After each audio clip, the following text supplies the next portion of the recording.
No dzień dobry, siemanko, witam wszystkich serdecznie, Michał z tej strony. Drodzy Państwo, dzisiaj zrobimy sobie coś innego niż zwykle, znaczy forma będzie inna, ale ja będę ten sam, niestety.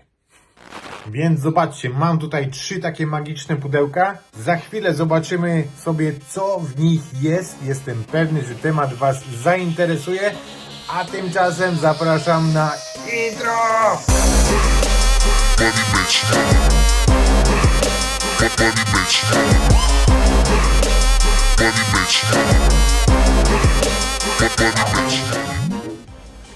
Dobra, więc lecimy z tym unboxingiem. Na początku pokażę Wam tego, bo tutaj nie ma dużo do otwierania. To jest na Wasze seedy. Proszę bardzo, tu macie wolne miejsca. Musicie włożyć tam tabliczki. Tu są jakieś kody, naklejki, śrubki. O i tutaj są te literki. Ciach. Generalnie do seedów potrzebne są tylko 4 pierwsze litery. Dobra. Fajny, taki przeciwpożarowy. Elegancko jest to przygotowane. Dobra, to teraz lecimy z tym. On jest tutaj głównym bohaterem tego odcinka. Kurde, gdzie to się otwiera? A, tutaj. No kurde, pudełko jest naprawdę... O, poszło. Zaplombowane. Tutaj mamy baterię i kabel pewnie. Tu jest bateria do niego i kabelek USB-C. Elegancko. Bez sensu, że mamy tyle tych różnych wtyczek. Teraz podobno wszystko mają robić na USB-C. Także mi to pasuje. Nawet iPhone. Ciach.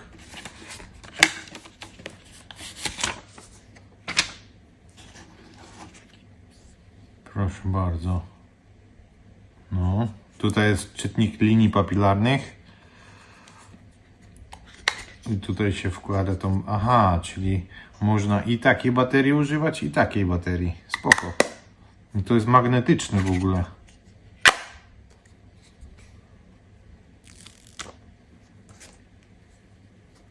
Gdzie on się tu włącza? Tutaj się włącza. No on się raczej nie włączy, jeśli nie mamy baterii, tak? Panie Michale. Sprawdzamy to. Jest, idzie. Tutaj są 4 paluszki AAA, potrójne A, czyli te małe. Keystone.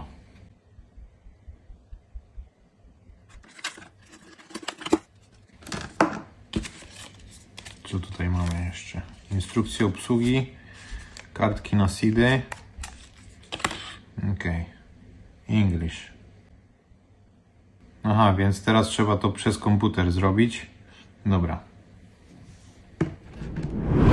Więc dzisiaj zajmiemy się tym oto portfelem sprzętowym Keystone.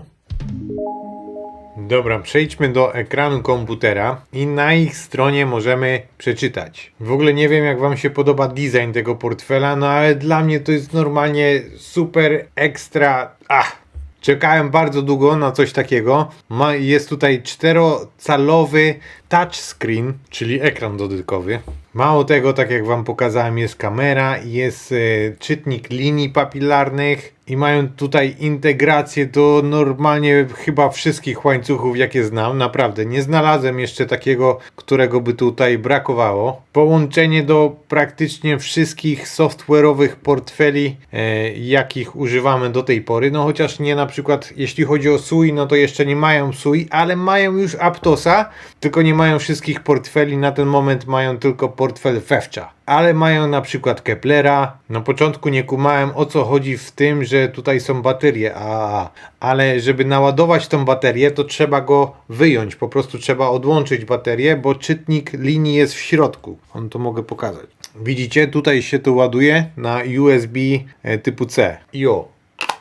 I tutaj mamy ten tablet, który też później wam pokażę. Fireproof, waterproof i corrosion proof. No jak dla mnie to jest po prostu sztos. Bardzo długo czekałem na taki portfel i testowałem już, zresztą znacie mnie, wiecie, że testowałem różne rzeczy. Nawet mam tu tutaj tego SafePala, gdzie pokładałem w niego bardzo duże nadzieje. Jednak no to co dostałem, chociaż nie ukrywam, że on jest bardzo tani.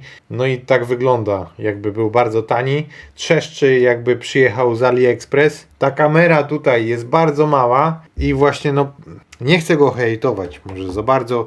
Odłóżmy go i skupmy się tutaj na Keystone'ie. Jeśli chodzi o cenę, to zaraz wam powiem. Wejdźmy na tego Pro, bo on jest w sumie, to jest właśnie ta wersja, którą testuję. $169. Z tym, że są tutaj promocje, ale to wrócimy sobie do tego później. Teraz wbijamy tutaj na Resources i wbijamy na Get Started. Jak zacząć całą instalację i o co tutaj generalnie chodzi. Tutaj sobie zaznaczymy, nie wiem. Dobra, więc możemy zacząć. Pierwsze co, to musimy sobie naładować tą baterię, bo tutaj jest potrzebne minimum 70% baterii po to, żeby zainstalować nowy software. Ale wszystko jest tu elegancko wytłumaczone. Później potrzebujecie kartę microSD nie większą niż 512 GB.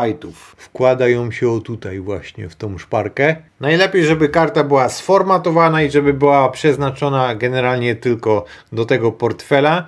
Później ściągacie sobie ten software. Trzeba tutaj zeskanować ten QR kod i na ekranie waszego portfela wyświetli się 8-cyfrowy kod, który trzeba tutaj wpisać i się zweryfikować. Później ustawiamy sobie hasło. Hasło musi być złożone z 10 cyfr, znaków, liter wielkich, dużych, nie, znaków, tak, znaków też. I jak już ustawimy sobie to hasło, to jest bardzo ważne hasło w ogóle, ale później możecie sobie ustawić kolejne inne funkcje, które będą wam odblokowywać ten portfel, na przykład wasz paluszek. Jak już to ustawimy, to później wbijamy na ich stronę i będziemy ściągać właśnie ten software. Możemy sobie wybrać, czy chcemy tylko soft dla Bitcoina albo Multicoin. Ja oczywiście wybieram Multicoin. Ściągamy sobie od nich takiego zipa i pakujemy go na naszą kartę microSD. Więc to co ściągniecie będzie zapakowane,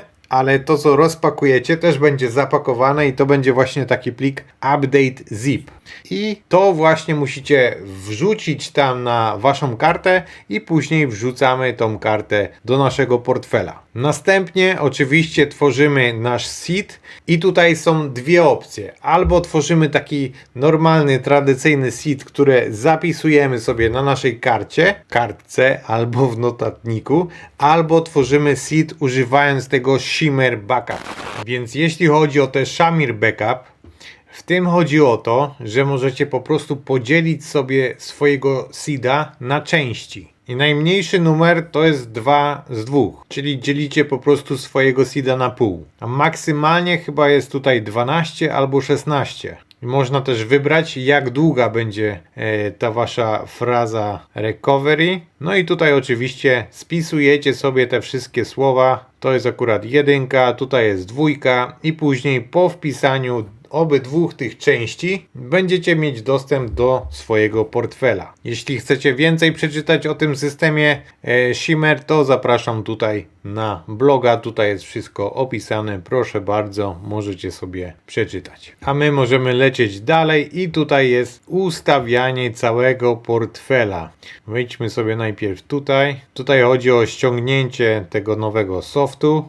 Najlepiej jest to zrobić po instalacji w ogóle całego portfela, bo podczas instalacji mi nie chciało to przejść. Więc tak jak wam pokazywałem wcześniej, tu musicie sobie zeskanować ten QR kod, wtedy da wam ten 8-cyfrowy kod, wpisujecie go i można lecieć dalej. Później ustawiamy hasło 10-znakowe, litery, cyfry i symbole. Tutaj jest właśnie o ściągnięciu tego softu, ale to polecam zrobić po całej instalacji, bo tak jak wam mówię, mi nie chciało to przejść na początku. Musicie rozpakować sobie to i właśnie ten update w zipie wbijamy na naszą kartę SD. Więc dajemy tutaj Create Wallet, później wyświetli nam się nasza fraza seed, którą oczywiście zapisujemy i możemy sobie wbić tego metalowego gościa tutaj. Jest również fajnie to udogodnione, bo jak wpisujecie tutaj tego seeda, bo później trzeba oczywiście potwierdzić tą frazę, to nie musicie wpisywać całej frazy, tylko zwykle wystarczą właśnie te 4 pierwsze litery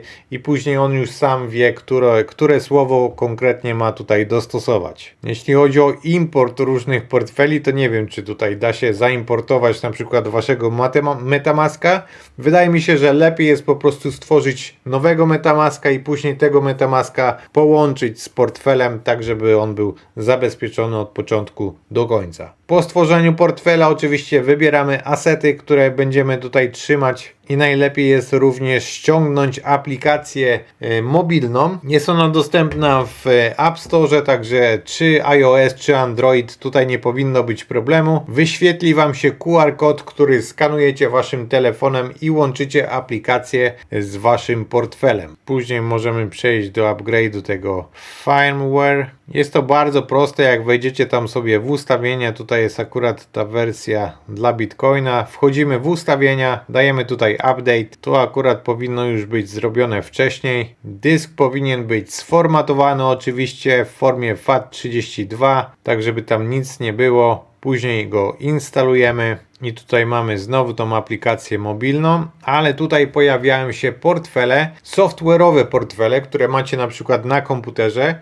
które można połączyć właśnie z Keystone'em. I tutaj mamy portfel do XRP, konkretnie to jest właśnie XRP Toolkit. Szkoda, że nie ma tutaj tego Xuma. Mamy oczywiście Polkadot JS, jak i również mamy tutaj Subwallet. Nawet sobie wczoraj połączyłem z tym Subwalletem, ale jeszcze nie wysyłałem tam żadnych środków, także nie wiem jak on działa. Do Polki.js to chyba nikt nie chce tam wracać. Obsługuje on tu Polkę, również Kusamę, więc nie powinno być z tym problemu. Mamy również Metamaska oczywiście. Poza tym mamy również różne aplikacje DeFi, z którymi możemy się połączyć. I poza tym kilka portfeli bitcoinowych. Co jest ciekawe, na jednym tym portfelu możemy mieć wiele adresów. To znaczy, że możemy sobie otworzyć wiele kont. Tak samo zresztą jak macie na Metamasku czy na Ledgerze, możecie pod jednym seedem mieć kilka kont. I tak samo właśnie jest i tutaj. Możemy mieć nawet do 9 kont na jednym seedzie. Tutaj mamy portfele Ethereum i Web3.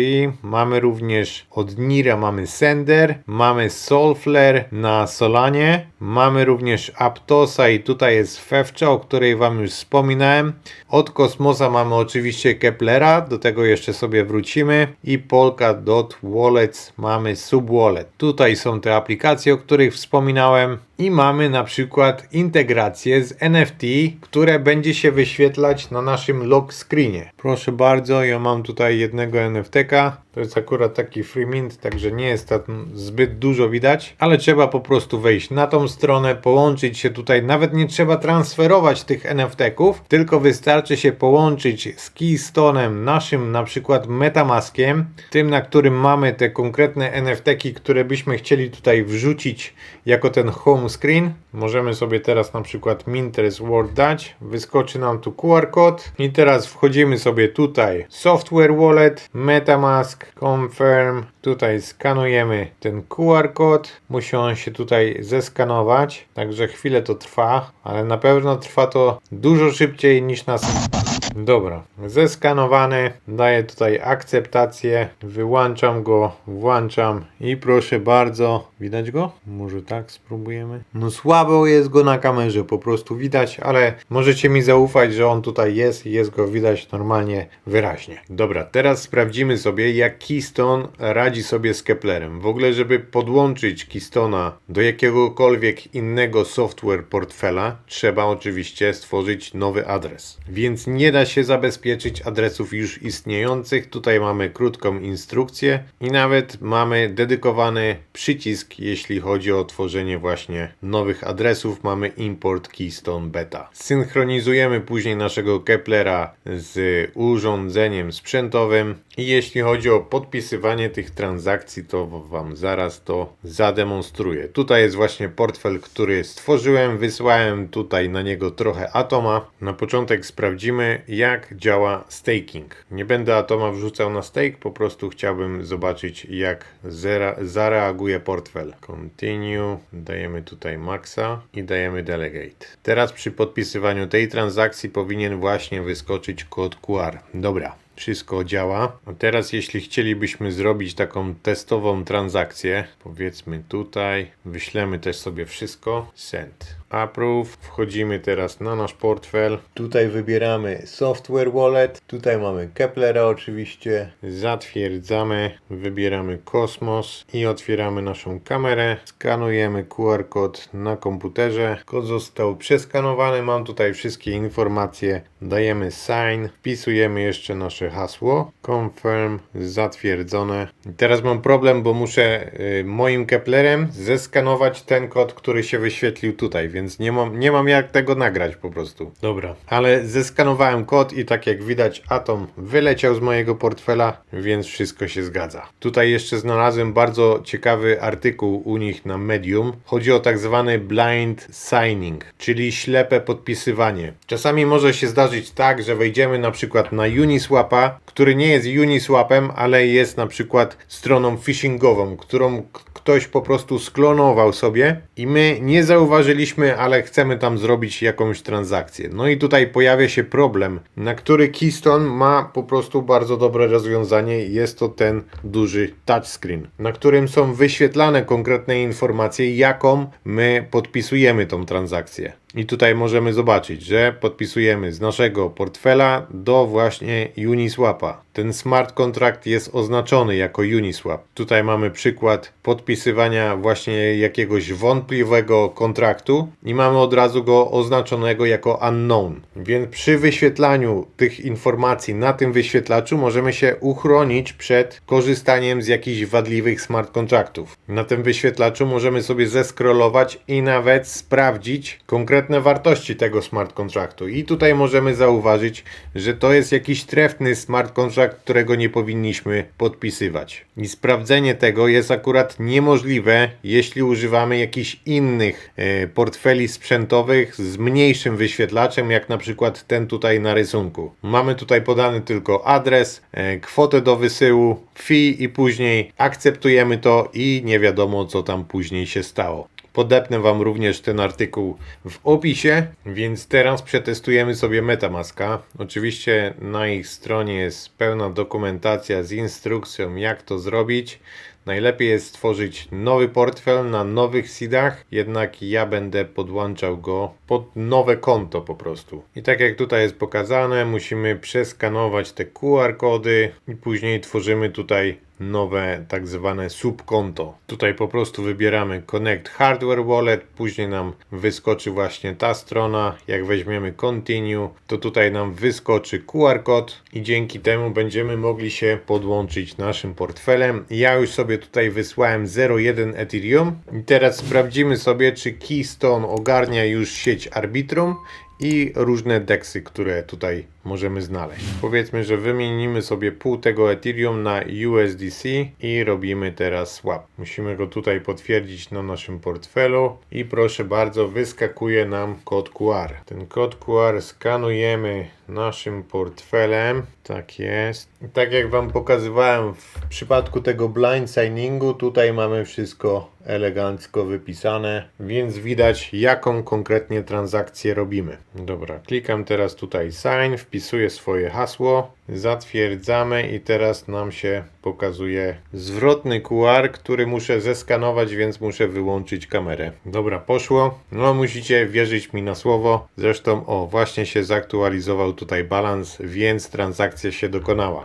Tylko dodam sobie najpierw to USDC do mojego portfela, tak jest, a później możemy sobie wysłać to USDC na jakieś inne konto, zobaczymy, czy wszystko działa. USDC, tak jest. Więc wysyłam całość, daję tutaj confirm, pokazuje się mój kod QR, skanujemy go naszym portfelem, wszystko się zgadza, więc podpisujemy, wpisujemy hasło i za chwilę będę potrzebował kamery, więc muszę się znowu odłączyć. Dobra, no i tak jak widać, moje $80 zostało wysłane, wszystko gra, wszystko śmiga. Dobra, więc możemy przejść do produktów, które oni tutaj oferują.